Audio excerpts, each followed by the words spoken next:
अपने सभी संस्कृत मित्रों को डॉक्टर देवेंद्र का प्यार भरा नमस्कार। मित्रों, आज मैं आपके मध्य एक नए विषय के साथ उपस्थित हूँ। 50-50 अति लघुत्तरी श्रृंखला के अंतर्गत आज पंडित वासुदेव द्विवेदी शास्त्री जी की प्रसिद्ध रचना दीपमालिका के 50 प्रश्नों से अधिक के साथ में उपस्थित हूँ। तो चलिए बिना किसी भूमिका के शुरू करते हैं अपनी ये श्रृंखला को शुरू करने से पहले मैं अपने सभी मित्रों से, जो नए मित्र हैं, उनसे निवेदन करना चाहूँगा कि अभी तक जिसने भी हमारे चैनल को सब्सक्राइब नहीं किया है वो सब्सक्राइब कर लें और बेल आइकन का बटन तो अवश्य दबाएं, जिससे कि आने वाला वीडियो आप तक बहुत ही जल्दी सबसे पहले आप तक पहुँचे। चलिए तो बिना किसी भूमिका के शुरू करते हैं अपनी ये श्रृंखला, जिसमें पहला प्रश्न है, दीपमालिका ग्रंथ के लेखक कौन हैं? दीपमालिका ग्रंथ के लेखक कौन हैं? तो इसका उत्तर होगा पंडित वासुदेव द्विवेदी शास्त्री। दूसरा प्रश्न है, पंडित वासुदेव द्विवेदी शास्त्री का जन्म कब हुआ? तो इसका उत्तर होगा 9 मार्च 1914 को। आगे प्रश्न है, पंडित वासुदेव द्विवेदी शास्त्री का जन्म कहाँ हुआ था? पहले प्रश्न था कब हुआ, आगे ये प्रश्न है कहाँ हुआ। तो इसका उत्तर होगा उत्तर प्रदेश के देवरिया जिले में इनका जन्म हुआ। आगे प्रश्न है, वासुदेव द्विवेदी ने किस संस्थान की स्थापना की? यानी कि द्विवेदी जी ने एक संस्थान की स्थापना की, वो कौन सा, क्या नाम था उसका? तो इसका उत्तर है वाराणसी में सार्वभौम संस्कृत प्रचार संस्थान, इसकी इन्होंने स्थापना की थी। आगे प्रश्न है, वासुदेव द्विवेदी की कौन कौन सी रचनाएं हैं? तो कौन कौन सी रचनाएं हैं? इसके उत्तर में है दीपमालिका, संस्कृत निबंधादर्श, सरल संस्कृत गद्य संग्रह, बाल निबंधमाला, संस्कृत पद्य संग्रह भाग 1, धातु रूप निदर्शनम आदि इनकी रचनाएं हैं। आगे प्रश्न है, वासुदेव द्विवेदी शास्त्री की मृत्यु कब हुई? तो इसका उत्तर है, देखिए इनकी मृत्यु कब हुई, डेट तो इसमें नहीं इनकी कहीं मिलती है, पर हाँ इसके उत्तर में लिखा है 20वीं सदी के उत्तरार्ध में इनकी मृत्यु हुई थी।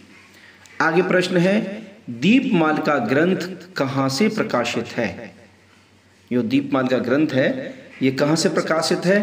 तो इसका उत्तर है सार्वभौम संस्कृत प्रचार संस्थान वाराणसी से। यानी कि जिसकी इन्होंने संस्थान की स्थापना की थी, वहीं से उसी सार्वभौम संस्कृत प्रचार संस्थान वाराणसी से इनका ये ग्रंथ दीपमालिका प्रकाशित है। आगे प्रश्न है, 8वां प्रश्न है, पुस्तक से संबंधित है।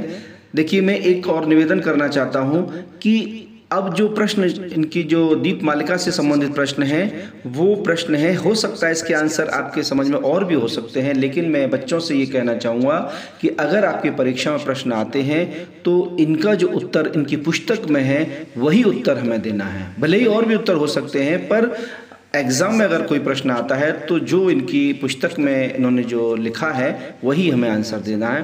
तो चलिए 8वां प्रश्न है ये, सभी बाधाओं का मूल क्या है? वासुदेव शास्त्री ने अपनी दीपमालिका में जो लिखा है, इनकी शुक्ति परक ये ग्रंथ है, तो इसमें एक प्रश्न है, सभी बाधाओं का मूल क्या है? तो इसका उत्तर है प्रज्ञापराध। प्रज्ञापराध से मतलब क्या है कि जैसे विवेक होता है, बुद्धि होती है, बुद्धि होने पर भी जो अनजान बनकर, अज्ञान बनकर अगर कार्य करता है, अपराध करता है, तो उसे कहते हैं प्रज्ञापराध। ठीक है, ये अपराध है और जो सभी बाधाओं का मूल है। आगे प्रश्न है, शाक से भी मधु पाक जैसा कब लगता है? प्रश्न दोबारा सुनिए, शाक से भी मधु, ये सॉरी गलत जा रहा है प्रश्न, दोबारा सुनिए, शाक भी मधु पाक जैसा कब लगता है? तो इसका उत्तर है अभाव होने पर। यानी कि जब किसी वस्तु का अभाव होता है ना, तो शाक कहते हैं कि बहुत जो आपको बेकार लगता था वो भी मधु जैसा अच्छा लगता है, यानी कि कुछ नहीं होने पर थोड़ा होता है ना, वो भी अच्छा लगता है। तो इसका उत्तर है अभाव होने पर। आगे प्रश्न है, किस प्रकार के अंधे व्यक्ति अच्छे नहीं होते? अंधे व्यक्ति यानी कि दोनों नेत्र से विहीन भी व्यक्ति अंधा होता है, लेकिन ये कैसे अंधे व्यक्ति अच्छे नहीं होते? तो कहते हैं धर्मांध व्यक्ति। यानी कि अगर कोई व्यक्ति धर्म से अंधा है, एकदम ब्लाइंड है, धर्मांध है, तो ऐसे व्यक्ति अच्छे नहीं होते। आगे प्रश्न है, किसकी अश्रुधारा वज्र के समान कठोर और संहारक होती है? किसकी आंसुओं की धारा वज्र के समान कठोर संहारक होती है? तो लिखा है आंसर पीड़ित व्यक्तियों की। अगर कोई पीड़ित व्यक्ति है, अगर वो किसी पीड़ा से उसके आंसू बह रहे हैं, तो उसके आंसुओं की धारा वज्र के समान कठोर और संहारक होती है। इसलिए ये सब आपको नहीं करना चाहिए।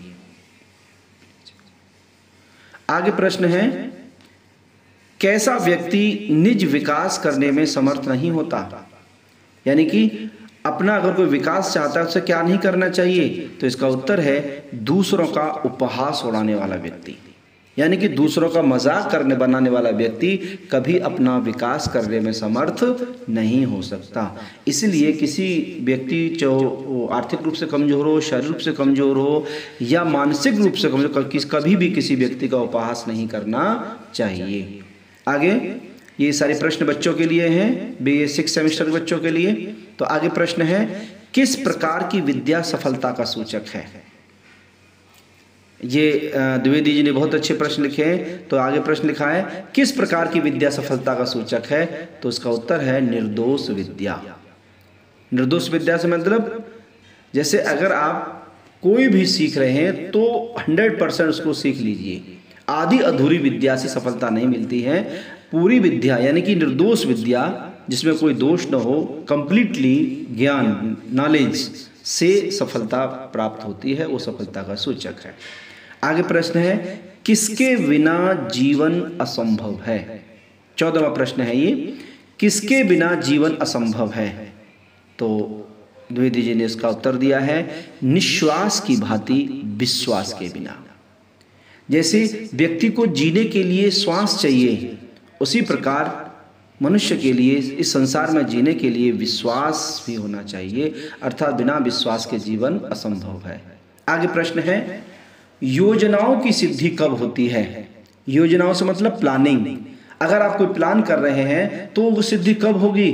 तो इसका आंसर लिखा है उद्योग यानी कि परिश्रम में वृद्धि होने पर, यानी कि कठिन परिश्रम करने पर सारी योजनाओं की सिद्धि होती है। आगे प्रश्न है, शील भंग करने में कौन सामर्थ्यवान है? अगर कोई शील भंग करता है तो कौन है वो? इसका उत्तर है अनंग यानी कि कामदेव। कामदेव का एक नाम अनंग है, जिसका कोई अंग नहीं है, उसे कामदेव कहते हैं, यानी कि शील भंग करने में वो सामर्थ्यवान है।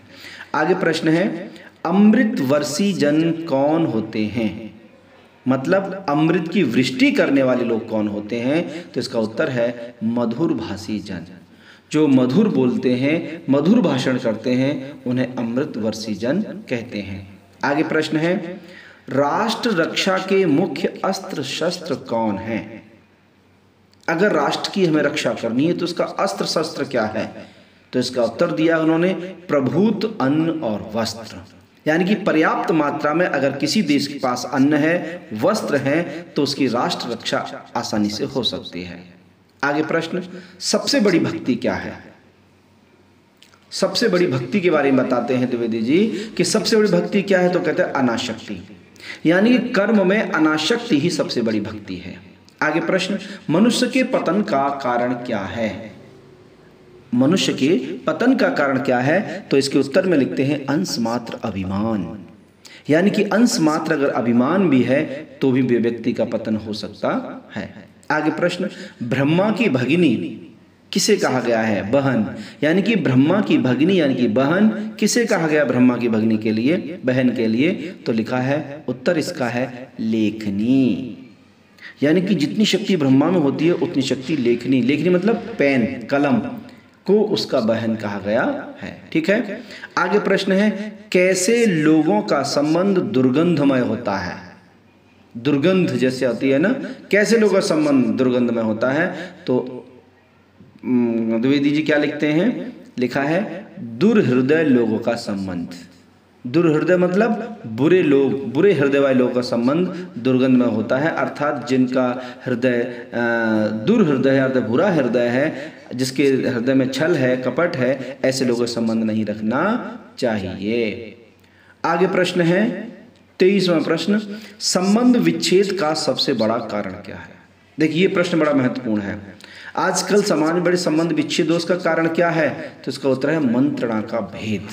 मंत्रण समझते हैं ना, बातचीत। अगर आपस में बातचीत है, उसमें भेद है, भिन्नता है, तो निश्चित रूप से संबंध विच्छेद हो जाएगा। फिर वो चाहे किसी का हो, घर में हो, बाहर हो, कहीं भी हो, अगर मंत्रण में भेद हो रहा है तो समझ लीजिए संबंध विच्छेद होने वाले हैं। आगे प्रश्न है जीवन और यौवन को कौन नष्ट करता है? जीवन और युवा अवस्था कौन नष्ट करता है यौवन को? केवल भोग और विलास। अगर भोग विलास से मतलब अगर कोई काम न करे, केवल खाता रहे, पड़ा रहे, खाता रहे, पड़ा रहे, तो जीवन तो नष्ट होना है। तो वही लिखा है केवल भोग और विलास ही व्यक्ति के जीवन और यौवन को नष्ट करते हैं। आगे प्रश्न है कैसे मनुष्य सभी के लिए अप्रिय होते हैं?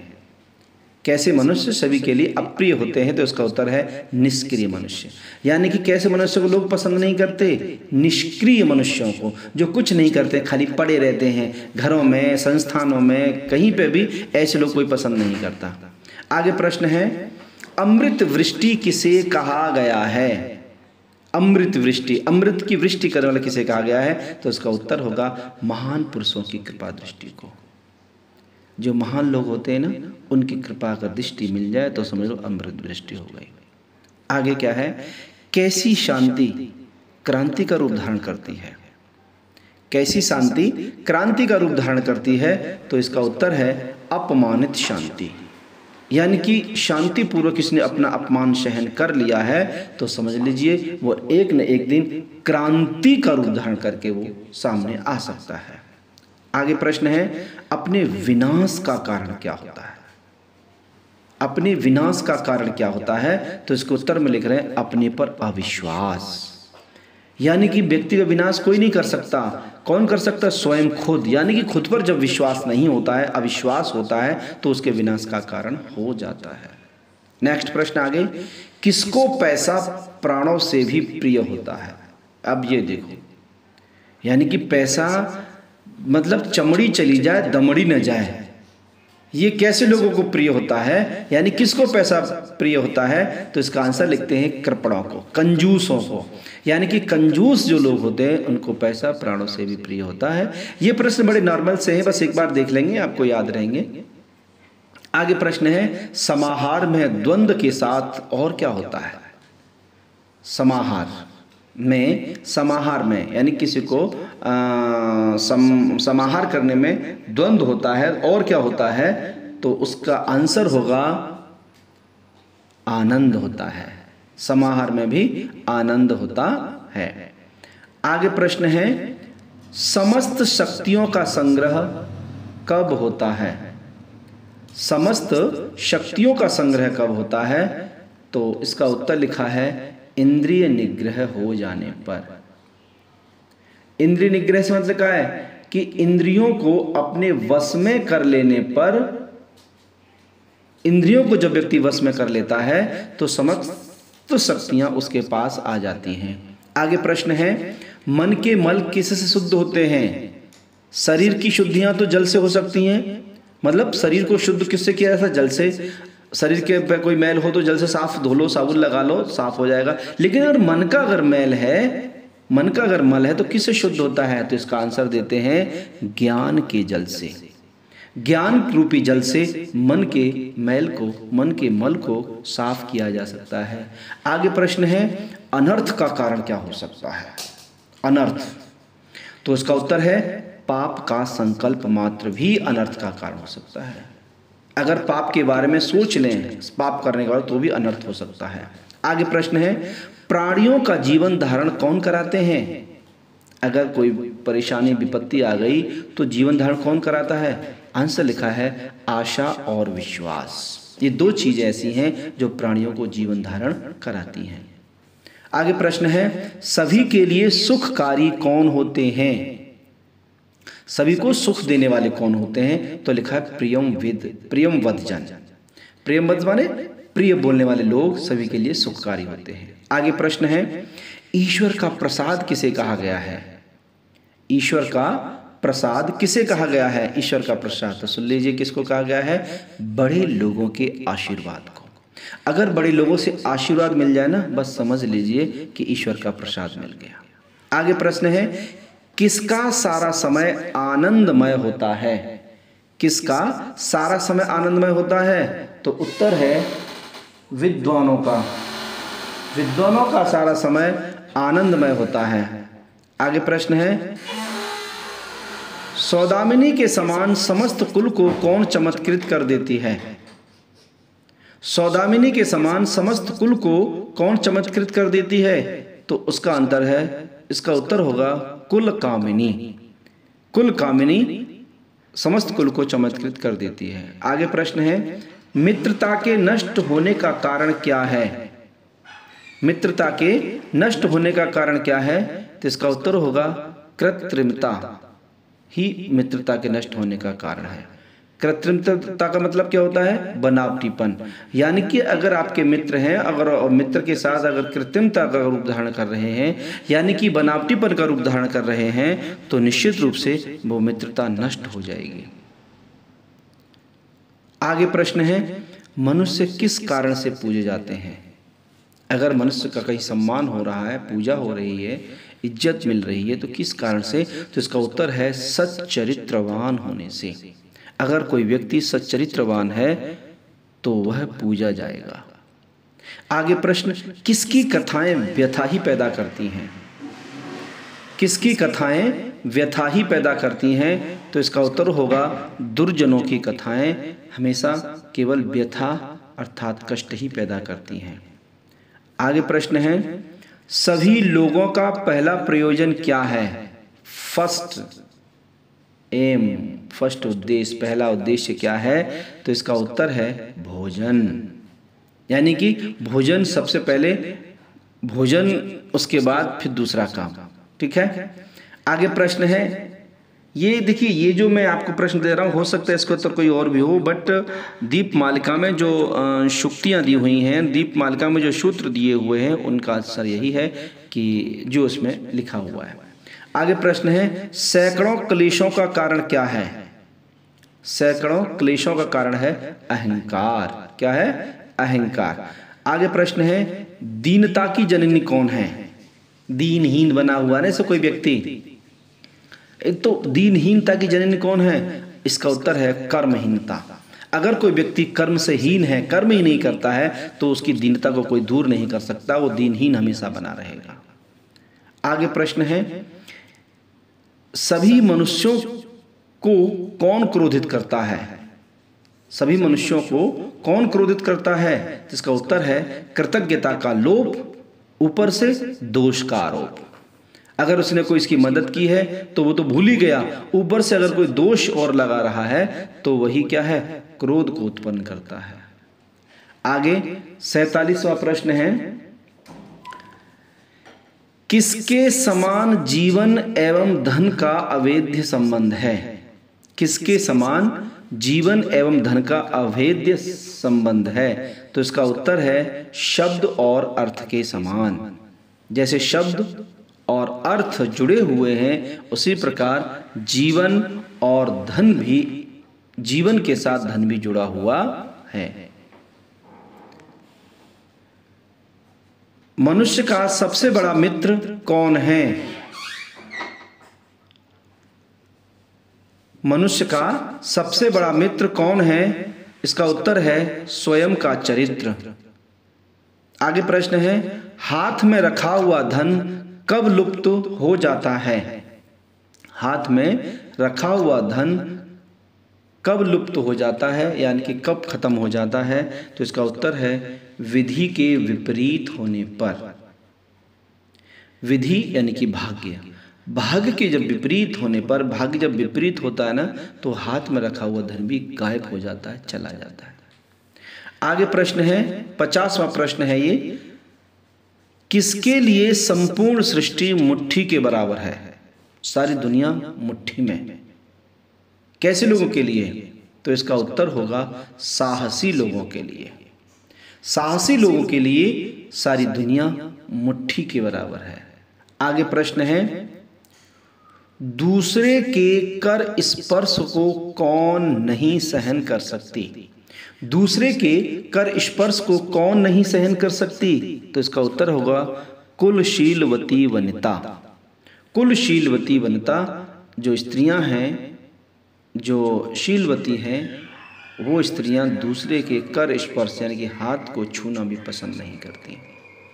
आगे प्रश्न है, किन लोगों के लिए सभी दिशाएं दास हो जाती हैं?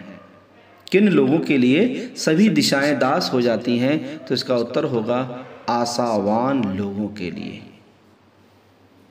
लिखा है ना, आशा ही परमम ज्योति निराशा परमम तपः। अर्थात एक आशा है जिससे लोगों के लिए, ऐसे लोगों के लिए, आशावान लोगों के लिए सभी दिशाएं दास हो जाती हैं। आगे प्रश्न है, किसके लिए सारी भूमि रत्नमयी है? तो इसका उत्तर होगा प्रयत्न करने वालों के लिए सारी भूमि रत्नमयी है। प्रयत्न करने वालों के लिए, कोशिश करने वालों के लिए।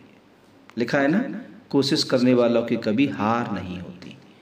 तो द्विवेदी जी भी कहते हैं कि सारी जो भूमि रत्नमयी होती है तो वो भी प्रयत्न करने वालों के लिए। आगे प्रश्न है, अग्नि से भी विकराल कौन सी ज्वाला है? अग्नि से भी विकराल कौन सी ज्वाला है? तो इसका उत्तर होगा क्षुधा की ज्वाला। क्षुधा का मतलब भूख की ज्वाला सबसे विकराल होती है। आगे प्रश्न है, मनुष्यों को किसके द्वारा वश में किया जा सकता है? जो मनुष्य व्यक्ति हैं, प्राणी हैं, उनको किसके द्वारा वश में किया जा सकता है? तो इसका उत्तर होगा प्रेम के द्वारा। एकमात्र प्रेम ही ऐसा है जो कि व्यक्तियों को अपने बस में कर सकता है बिना किसी दबाव के। ठीक है ना। आगे प्रश्न है इनका, जीवन का रस क्या है? तो उन्होंने जीवन का रस माना है, उस उत्तर में लिखा है साहस। आगे प्रश्न, आत्म विकास का मूल मंत्र क्या है? यानी कि आत्म विकास का मूल सूत्र क्या है? उसका उत्तर होगा आत्मानुशासन। यानी कि आत्मा स्वयं पर अनुशासित रहना, यही व्यक्ति के आत्म विकास का मूल सूत्र है। आगे प्रश्न है, बुद्धि से भी बढ़कर कौन श्रेष्ठ होती है? बुद्धि से भी बढ़कर कौन श्रेष्ठ होती है? तो इसका उत्तर होगा मन की शुद्धि। मन की शुद्धि बुद्धि से भी श्रेष्ठ होती है। आगे प्रश्न है, किसकी संगति एक मुहूर्त भी हानिकर होती है? अगर किसी के साथ रहना हो एक पल के लिए भी, वो भी नुकसानदायक है, तो किसकी? उत्तर में लिखा है धूर्त की संगति। जो धूर्त लोग होते हैं ना, दुष्ट लोग होते हैं, उनकी एक पल की भी मित्रता, एक पल की भी संगति क्या कर सकती है? आपका नुकसान कर सकती है, आपको हानि पहुंचा सकती है। आगे प्रश्न है 60वां प्रश्न देखिए, संस्था का विनाश किस कारण से होता है? अगर कोई संस्था है, कोई इंस्टीट्यूट है, तो उसका विनाश किस कारण से होता है? तो इसके उत्तर में लिखा है अव्यवस्था से। जब अव्यवस्थाएं शुरू हो जाती है ना, तो वहां समझ लीजिए संस्था का विनाश, संस्था का पतन होने लगता है। 2 प्रश्न और हैं। आगे प्रश्न है, सेकंड लास्ट प्रश्न है, किसके भ्रष्ट होने पर सब कुछ नष्ट हो जाता है? किसके भ्रष्ट होने पर सब कुछ नष्ट हो जाता है? तो इसका उत्तर है धर्म के नष्ट होने पर। धर्म से मतलब क्या है? धर्म से मतलब है व्यक्ति का कर्तव्य। जैसे अग्नि का धर्म है जलाना, जल का धर्म है शीतलता। अगर वो अपने धर्म से नष्ट हो गए, जलाने का काम छोड़ दिया, जलने शीतल करने का काम छोड़ दिया, तो समझ लीजिए वो फिर नष्ट हो जाएगा, खत्म हो जाएगा। वो इसलिए इसका उत्तर है धर्म के नष्ट होने पर। आज का अंतिम प्रश्न है, दरिद्र भी राजा कब हो सकता है? दरिद्र का मतलब गरीब व्यक्ति। गरीब व्यक्ति भी कौन व्यक्ति ऐसा है जो चाहेगा कि हम गरीब रहें? कोई नहीं चाहता ना। तो अब सुनिए वासुदेव शास्त्री जी क्या लिखते हैं इसका उत्तर, उद्यम करने से दरिद्र। इसका उत्तर है उद्यम करने से, यानी कि मेहनत परिश्रम करने से दरिद्र भी राजा हो सकता है। ठीक है ना। तो इसलिए बच्चों को क्या करना चाहिए, परिश्रम, मेहनत। और कैसी मेहनत, स्मार्ट मेहनत। गधे की तरह मेहनत नहीं करनी है कि पूरे दिन काम किया और शाम को घास मिली। गधे की तरह स्मार्ट वर्क करना है, अर्थात स्मार्ट वर्क यहाँ होना चाहिए कि दरिद्र भी राजा बन सकता है। ठीक है ना। तो चलिए आज 62 प्रश्न हैं, इन प्रश्नों को सभी आप लोग शेयर कर लीजिए और अगले वीडियो मिलते हैं। तब तक के लिए सभी को नमस्कार, धन्यवाद।